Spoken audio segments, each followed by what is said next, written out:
Baik, assalamualaikum warahmatullahi wabarakatuh. Eh, Semoga dimanapun Anda semua berada, semoga sehat walafiat semua, banyak rezekinya, apapun yang Anda hajatkan dan Anda cita-citakan cepat terkabul. Saya mau bagi cerita sedikit pada sore hari ini, tanggal 29 April 2021, tepatnya di hari Kamis. Baik, yang saya bagikan hari ini mau melanjutkan yang kemarin. Kemarin kan trik bagaimana cara mengalokasikan keuangan dalam berwirausaha. Nah, untuk hari ini saya mau bagikan kepada Anda semua bagaimana kita membuat tim menuju sebuah usaha itu menjadi usaha yang berkembang atau usaha itu menjadi usaha yang maju untuk kedepannya.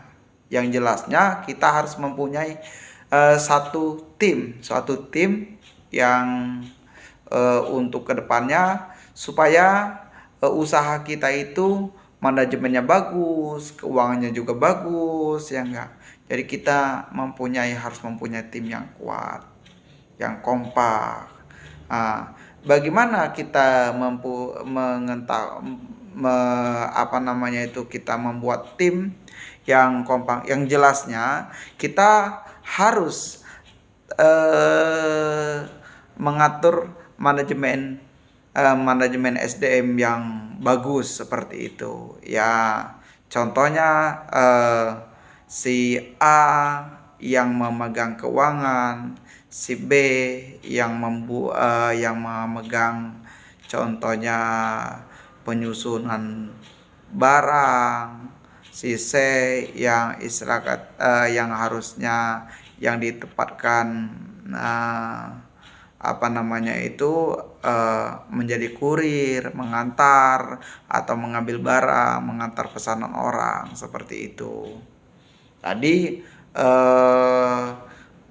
Anda mau maju dalam bidang usaha, yang jelasnya Anda harus mempunyai tim yang bagus, yang serapi mungkin seperti itu, supaya tujuan usahanya benar-benar pas, menjadi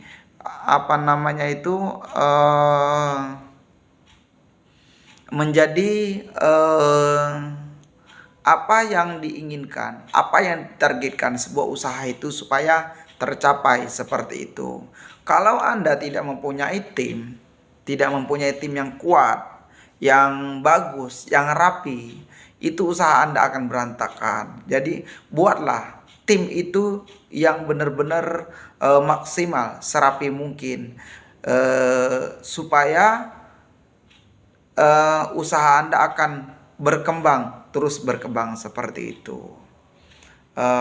Salah satunya Anda harus jadi kalau kita melihat di gaya kepemimpinan seorang wirausaha itu, jadi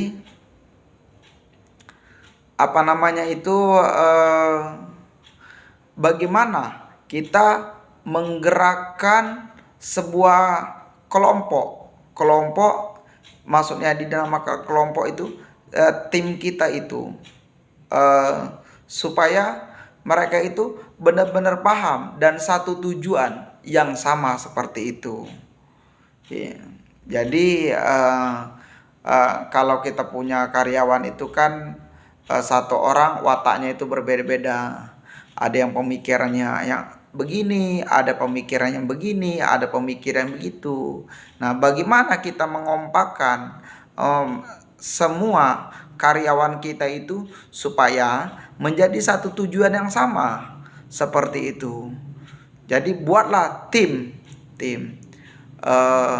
Dulu saya cerita sedikit pengalaman saya. Saya ini kan istilah kata basic saya itu kan dari Saya sekolah SD di Desa Raksajiwa, Ogan Komering Ulu. Terus lagi saya melanjutkan sekolah di SMP 10 Oku, dia itu di tempatnya Desa Tebing Kampung, Sumatera Selatan.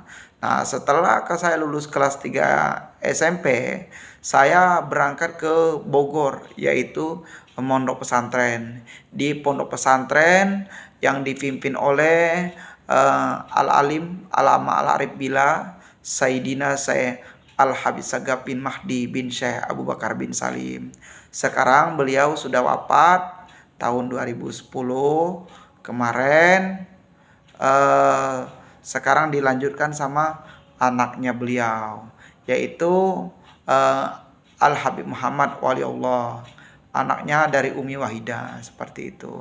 Saya belajar di pondok pesantren dari tahun 2007. 2007 saya belajar di pondok pesantren modern. Ya, saya mempelajari trik-trik pondok pesantren kita itu berkembang. Dengan pandangan pemikiran saya, manajemennya sangat bagus sekali. Terus cara pengelolaan sumber daya manusianya, pengelolaan, ya semua pengelolaannya itu sangat rapi sekali. Sehingga santri-santri yang keluar dari pondok pesantren tersebut benar-benar mandiri. Ya, banyak yang buka wirausaha karena di situ diajarkan trik-trik bagaimana kita membuka wirausaha, bagaimana kita membuka pabrik. Ya, salah satunya di pondok pesantren Al Ihsanul Iman kita itu ada namanya pabrik roti.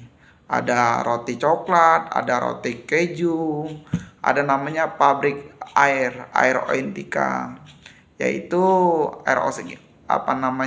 airnya itu sangat bagus sekali seperti itu, dan pemasarannya sangat bagus sekali seperti itu. Nah, disitulah sehingga saya ketika saya lulus pondok pesantren tahun 2016, saya langsung membuka sebuah usaha yaitu laundry, bergerak di bidang jasa. Dulu saya membuka laundry itu di Pondok Gede, Bekasi. Itu saya membuka laundry sehingga laundry saya berkembang dengan pesat selama jarak 2 tahun sampai 3 tahun itu sudah mempunyai 3 cabang. Tapi usaha laundry saya itu saya hanya 4 tahun saya kerjakan. Karena kenapa? Bergerak di bidang jasa itu sangat ada waktunya. Dulu usaha laundry itu karena sangat bagus sekali, namanya di bidang jasa, jadi kalau nggak laku bisa kata nggak busuk pakaiannya, kan bergerak di bidang jasa. Nah, di situ saya mempunyai karyawan saya di satu tempat usaha itu ada dua karyawan. Yang pertama ada 3. Yang tempat pertama ada 3 karyawan, yang tempat kedua ada 2 karyawan, yang tempat ketiga ada 2 karyawan. Jadi saya manajemennya saya kelola dengan rapi sekali, dengan teknik pemikiran saya sendiri. Terus lagi keuangannya yang saya sampaikan kemarin, seperti itu trik keuangan saya. Setelah itu saya membuka usaha juga sekarang yang saya sampai saat ini saya jalani, yaitu usaha bahan pokok.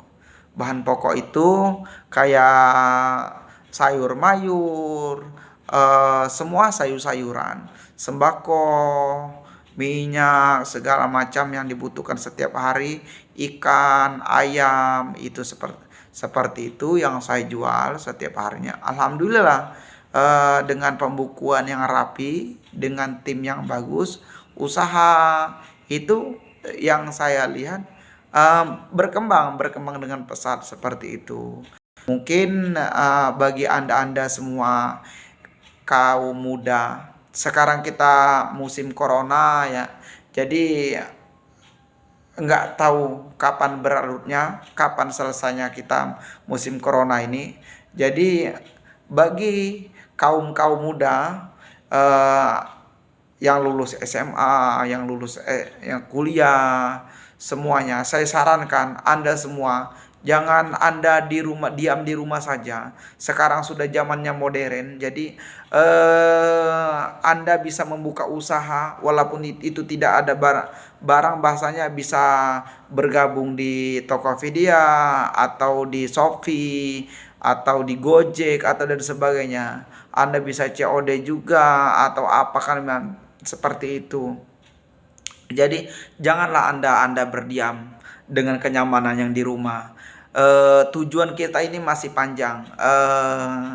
Jadi saya harapkan anak-anak muda khususnya itu lebih semangat lagi mendongkrak ekonomi makro kita ini, supaya roda perputaran ekonomi di Indonesia itu akan terus berkembang, terus maju seperti itu. Jangan sekali-sekali kita, aduh saya ini bagaimana, harus bagaimana. Pokoknya Anda ketika ada niat, ada tujuan di dalam usaha, Anda harus turun, langsung terjun. Jangan Anda mikirin, oh saya hari ini rugi, bagaimana kalau saya hari ini rugi, bagaimana kalau besok saya rugi, bagaimana saya dapat modal. Nah itu jangan sama sekali Anda harus pikirkan seperti itu. Itu urusan nomor 2. Kalau Anda berpikir seperti itu, hasilnya adalah nonsen, tidak ada hasilnya seperti itu. Mungkin ini aja yang saya harus bagikan hari ini. Mohon maaf, sebentar lagi kita mau buka berpuasa. Jadi kalau ada pertanyaan bisa dipertanyakan. Kalau misalnya mau main ke tempat usaha saja, oh bagaimana sih bang saya ini, atau bagaimana Pak, atau bagaimana CS ya, saya mau mulai usaha dari mana. Mungkin kita bisa sharing ya. Mungkin cukup sekian dari saya pada sore hari ini. Assalamualaikum warahmatullahi wabarakatuh.